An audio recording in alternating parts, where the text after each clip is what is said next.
Hallelujah, praise the lord. అనుదినము దేవుని కృపావార్త కొరకు ఎదురు చూస్తున్న యేసయ్య బిడ్డలకి నా వందనాలు. ఈ ఉదయకాలమున పరిశుద్ధాత్మ దేవుడు మనతో మాట్లాడుతున్న వాగ్దానం ఇదే. కీర్తనల గ్రంథము 30వ అధ్యాయం 11-12 వచనములు. నా ప్రాణము మౌనముగా ఉండగా నిన్ను కీర్తించినట్లు నా అంగలార్పును నీవు నాట్యముగా మార్చి ఉన్నావు. నీవు నా గోనెపట్ట విడిపించి సంతోష వస్త్రము నన్ను ధరింపచేసి ఉన్నావు. యెహోవా నా దేవా, నిత్యము నేను నిన్ను స్తుతించెదను. Amen. Verse of the day, Psalms chapter 30 verse 11 and 12. You have turned for me my mourning into dancing.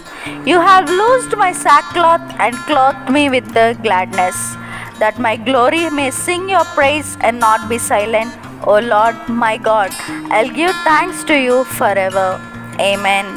ప్రభు అయిన యేసుక్రీస్తు యొక్క కృప సమాధానాలు ఎల్లప్పుడూ మీకును మీ కుటుంబాలకును తోడయుండును గాక.